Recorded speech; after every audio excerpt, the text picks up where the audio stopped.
Nothing in Chicago stays buried for long, and in this episode, every secret, every lie, and every deal made in the dark finally pushes back. Episode 4 comes in fast, heavy, and ready to shake the entire board.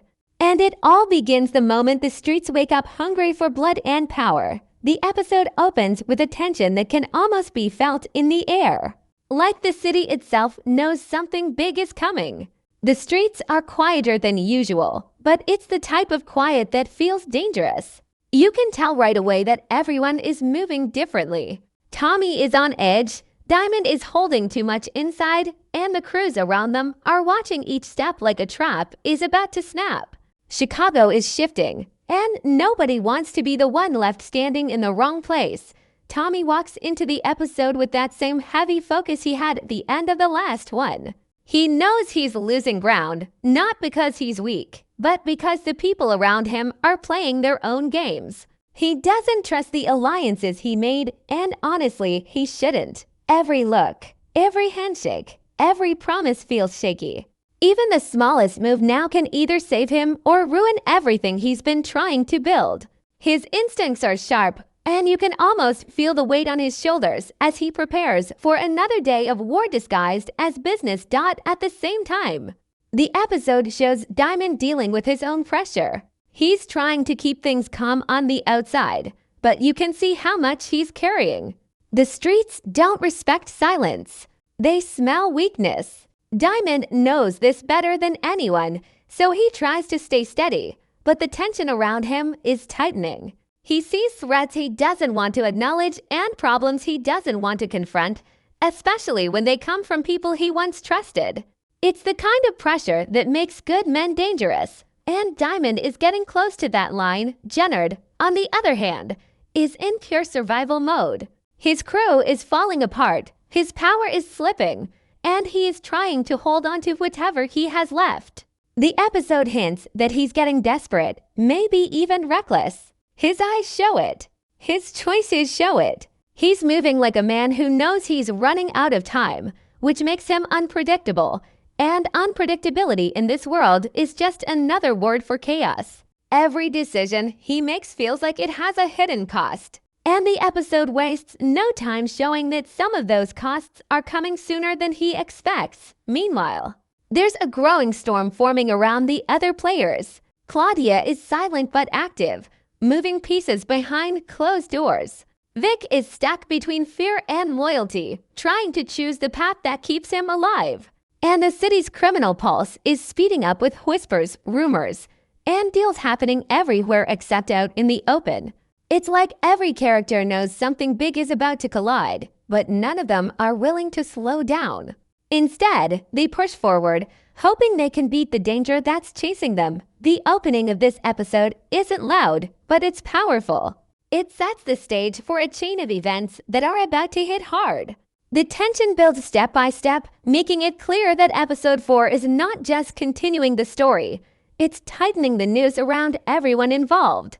You feel the danger coming, not through action, but through the characters' choices, the way they look at each other, and the way the city moves around them. It's the calm before the storm, and the storm is closer than anyone thinks. Tommy steps deeper into episode 4 with a mindset that's colder and sharper than we've seen in a long time. He knows the city is getting messy, and when Chicago starts to shift like this, only the smartest survive. This episode shows just how far Tommy is willing to go to stay at the top, and it becomes clear that he's done playing by anyone else's rules. Every move he makes has purpose now. Every choice hits harder. There's no hesitation, no second guessing. He's a man surrounded by snakes, and instead of backing away, he walks right into the pit like he owns it. From the start, Tommy is trying to rebuild his control over the streets. But the thing that makes this part of the story so intense is that he isn't just fighting enemies, he's fighting the people who claim to stand with him. Trust is basically dead at this point.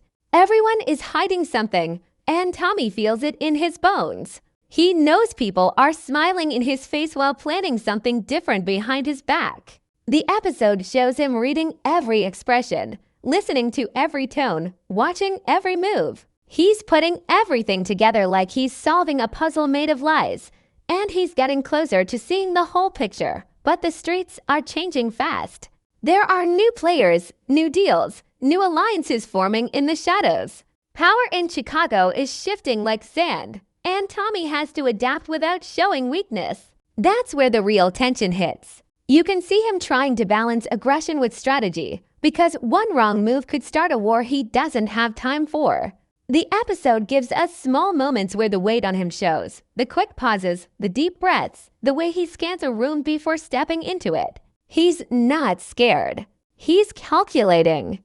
And when Tommy Eakin gets quiet, that's when he's the most dangerous. There's also a sense of isolation around him now. Even though he has allies, the truth is Tommy is standing alone on the inside. The people he trusted are slipping away, and the ones reaching toward him have motives that don't match their words. It's like the whole city is trying to pull him in different directions. Every alliance he forms comes with a hidden blade. Every deal he makes comes with a price he didn't ask for. But instead of breaking under that pressure, Tommy uses it. He lets it shape him into someone even more ruthless. The episode gives us scenes where Tommy takes risks that feel almost reckless, but they make sense when you look at his bigger plan. He's not just reacting, he's setting up the board for something much bigger. You can feel him testing people, pushing them, watching who cracks and who rises. He's trying to see who deserves a seat at his table and who needs to be removed from the game completely. And in true Tommy fashion, he doesn't care who gets offended or scared in the process. What makes his arc in this episode so strong is the emotional layer underneath all the chaos. Tommy may act like he's made of steel, but the cracks are starting to show in small ways. His losses, his regrets, his frustrations, they're all building up. You can feel that part of him that still wants control, not just over the streets, but over his own life. That's what drives him, even more than the money or the power. He wants something solid, something that can't be taken away.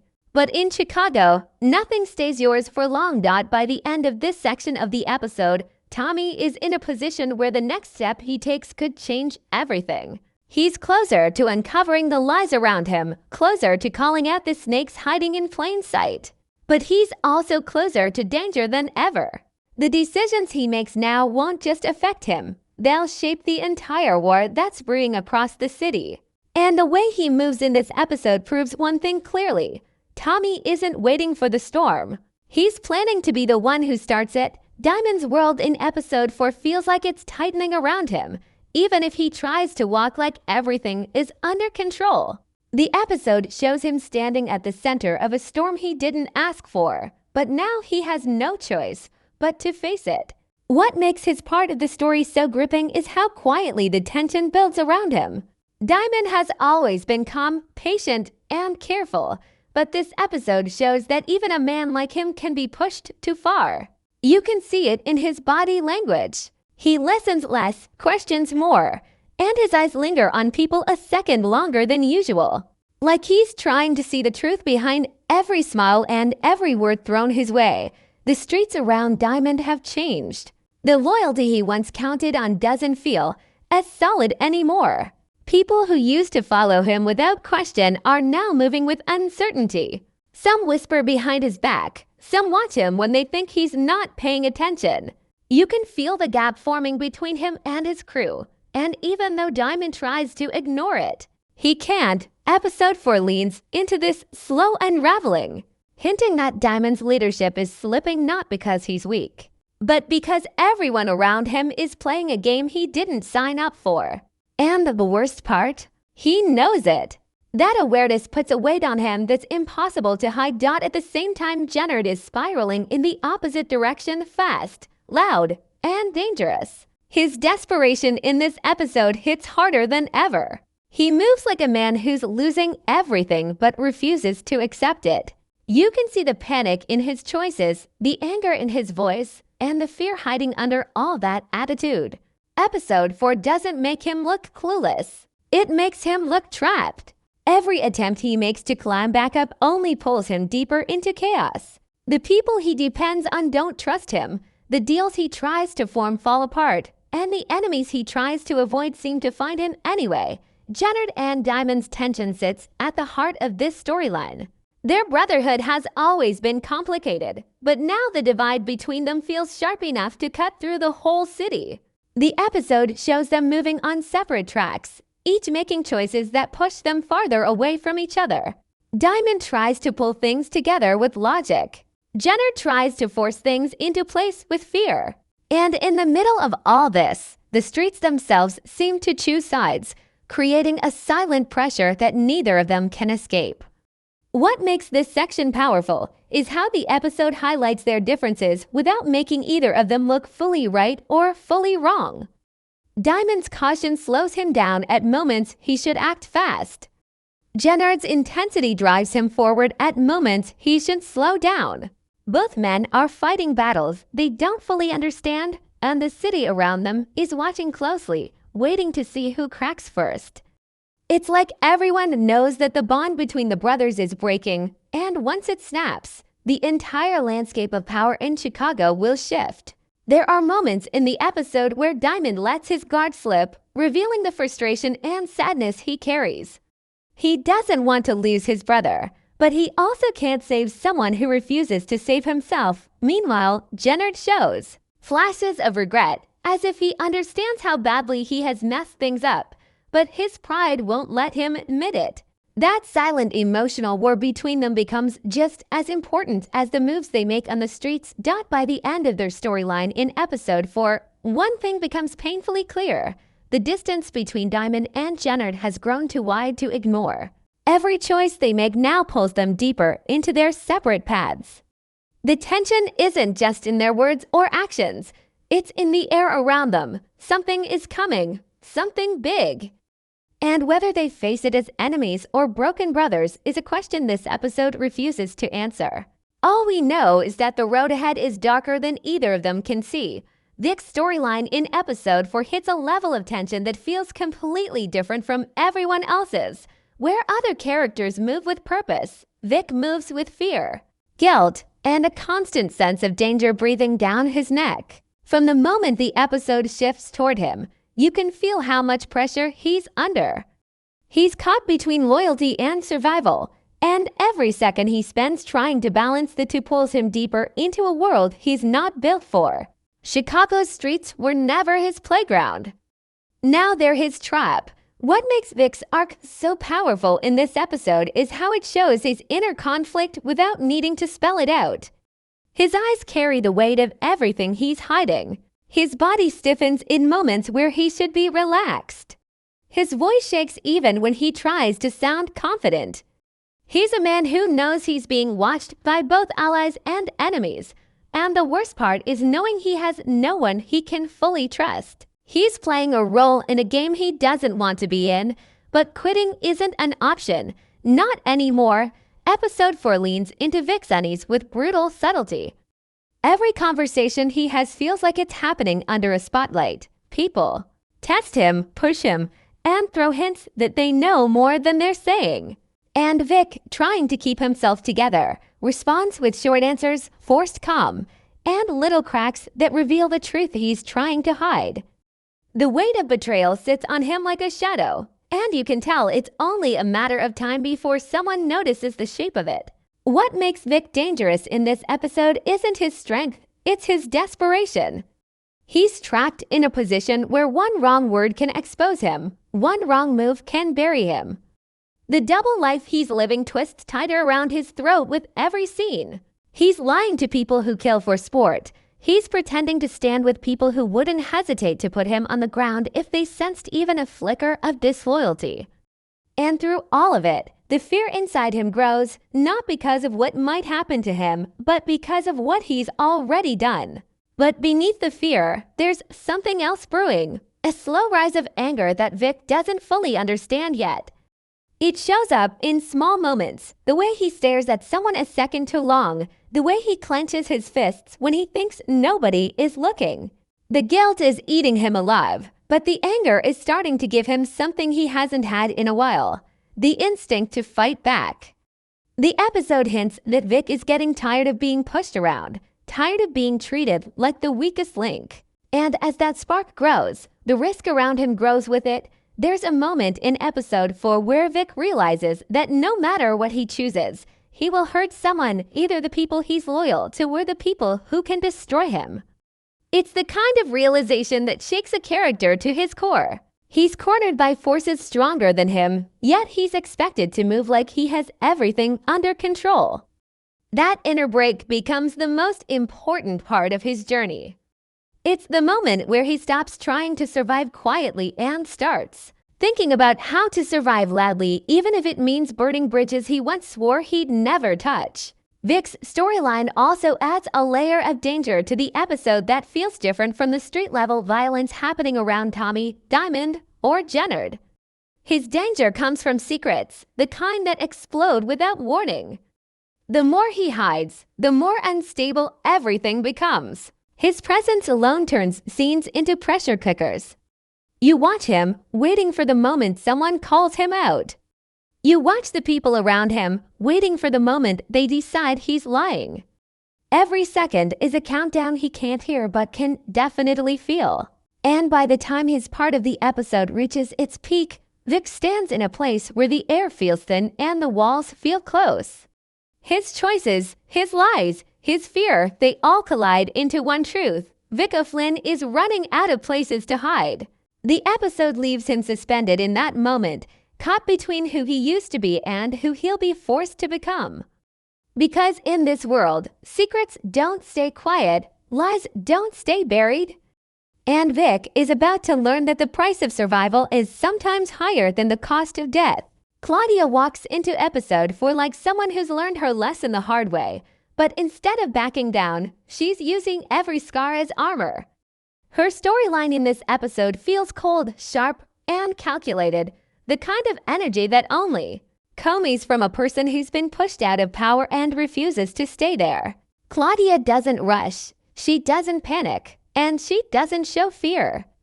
She moves like someone who already knows the ending and is just patiently watching everyone else figure it out too. That quiet confidence is the most dangerous thing about her this episode. From the minute she appears, you can feel her rebuilding herself from the inside. Chicago once treated her like royalty because of her family name, then tried to humiliate her when things fell apart. But episode 4 shows something new. Claudia isn't trying to reclaim her old throne. She's building a new one from scratch. She's detached from the emotional mess that used to drive her, and now she's thinking like a strategist who sees every person as a tool, a threat, or a temporary convenience. She isn't here to play nice, she's here to win. The episode makes it clear that Claudia has been watching everyone quietly. She sees the chaos between Diamond and Jenard. She notices Tommy's struggle to hold his ground. She senses Vic's guilt leaking through every word he says. And instead of getting involved openly, she plants seeds in the dark. Conversations happen behind half-closed doors. Phone calls are made without names, favors are traded without explanation. Every step she takes is hidden, and every move she makes nudges someone else into a mistake. What makes Claudia's storyline stand out is how different her energy feels from everyone else's. While the rest of Chicago fights for power through force or fear, Claudia fights with silence and intelligence. She's not out here shooting, threatening, or showing off. She's doing something far scarier. She's thinking. The episode shows her manipulating the weak, provoking the unsure, and tempting the desperate. And in a city filled with men who think violence solves everything, Claudia uses patience like a weapon. There's a moment in the episode where Claudia sits back and watches a deal unfold that she technically has nothing to do with, but the way the camera lingers on her expression reveals everything. She's the one pulling strings, even if nobody knows it. That's her style now, indirect dominance. She doesn't need people to fear her name. She just needs them to act exactly how she expects them to, without realizing she planned their moves before they made them. It's a different kind of power, but in some ways, it's even more effective. The episode also touches on her complicated relationship with her family. Claudia has always felt overshadowed by the people around her, treated like someone who needs permission to lead. But now, she uses that underestimation as her biggest strength. People think she's weaker than before, and she lets them think that. She allows them to talk over her, ignore her, and dismiss her, because every insult becomes another blind spot she uses against them. She turns their arrogance into opportunity, and she does it with a calmness that feels almost chilling. Despite how calculating she becomes, the episode gives us small glimpses of the emotional fire still burning inside her. She's not heartless, she's hurt, and that hurt is what fuels her determination. Every betrayal she suffered still echoes in her choices. Every loss she faced still shapes her next step. But instead of letting pain make her reckless, it makes her sharper. Episode 4 shows Claudia finally learning that power built on emotion alone collapses quickly, but power built on strategy lasts much longer. By the time her storyline reaches its peak in this episode, Claudia has positioned herself exactly where she wants to be, close enough to influence the chaos, but far enough to stay clean. She's watching Chicago fall into conflict, and she's ready to claim whatever remains after the fires burn out. She doesn't care who gets hurt, who gets exposed, or who loses everything. Her focus is on the long,